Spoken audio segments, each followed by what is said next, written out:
My name is Ronald Dominguez. My presentation is going to be on the Lay Mission Helpers Association and the Mission Doctors Association, located in Los Angeles. These are sister organizations who both work by sending their workers overseas to mission locations.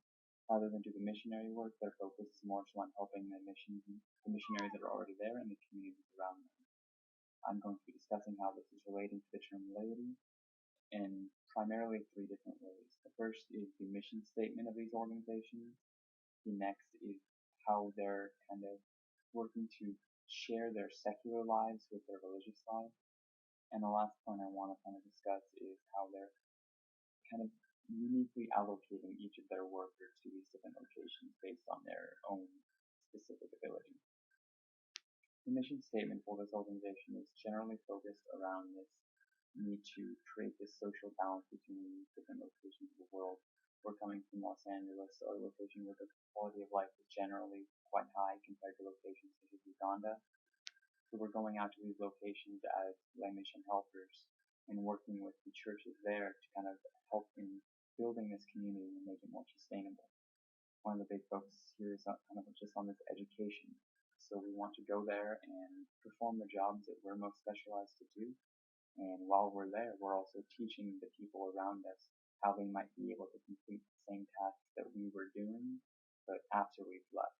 And then once we've left, they'll be able to take over and the missionaries won't have to worry about handling those tasks because someone in the community will be able to take care of it. The volunteers are acting as part of the laity in accomplishing this goal, and they're working just primarily to benefit this community as a whole. So this is focusing on this relationship between the ministry and the laity. It's very important for this combination essentially to exist because the ministry has their own job to do and the laity has their own secular role to take care of.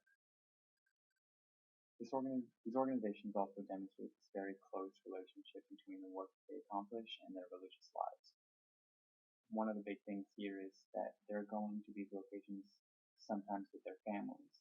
So they're trying to develop the faith of their families and their children while performing this service work. And if the children are able to experience this in a kind of positive manner, then it would encourage them to perform similar actions once they've kind of grown up and have their own family.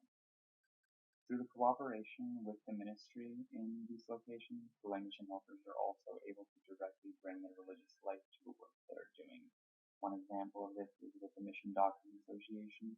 One of the doctors mentioned how he had this feeling while he was there that people weren't necessarily looking just for a doctor that could cure them of anything.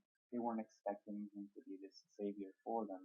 They just wanted this kind of security for their health as well as someone who'd be able to be by their side through their illnesses.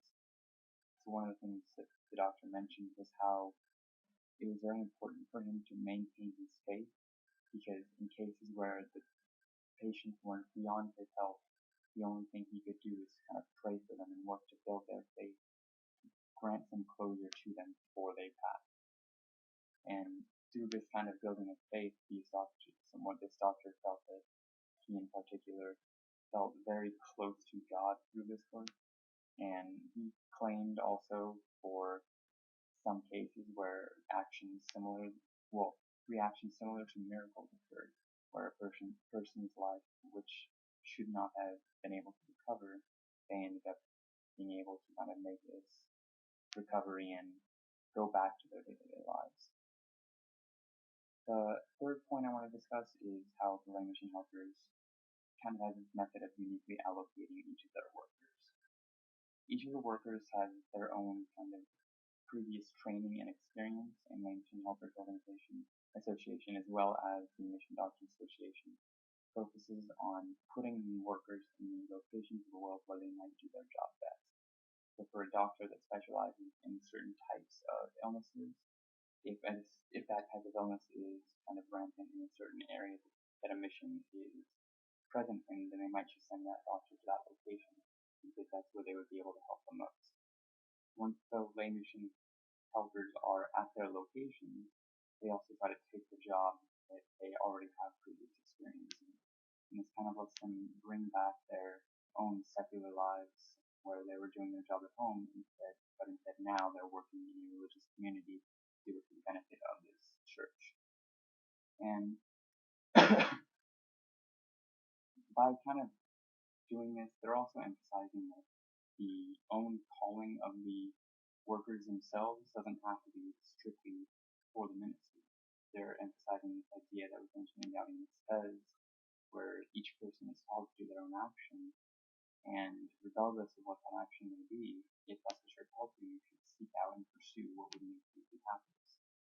So rather than pursuing this kind of path for salvation through primarily the ministry, they're pursuing a path of salvation through their own chosen work, and this chosen work is how they kind of want to seek happiness.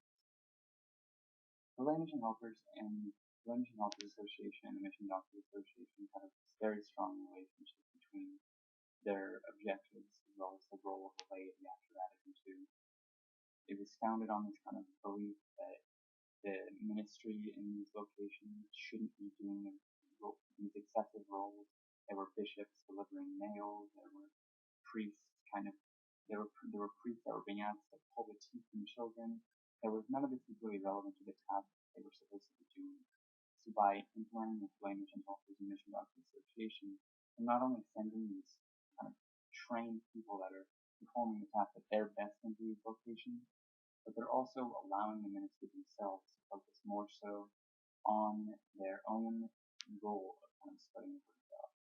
And this is the primary focus of Gaudium et Spes, where they discuss the combination of the ministry and the laity, and how only through that combination would they truly be able to properly spread the word of God.